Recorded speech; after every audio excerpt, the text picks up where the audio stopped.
How to fix ESPN Plus not working on Xfinity. Step 1. Verify account details. Ensure your ESPN Plus subscription is active and linked to the correct Xfinity account.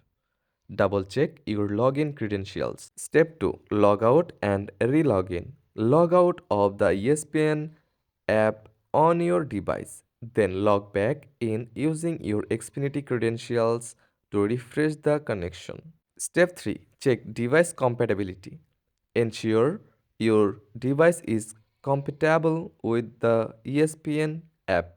Some issues may arise from using outdated devices or software. Step 4. Restart and update. Restart your device and ensure both the ESPN and Xfinity apps are updated to the latest versions. This can resolve many common issues. Step 5. Contact support. If problems persist, contact Xfinity or ESPN support for further assistance. They can help troubleshoot specific account issues.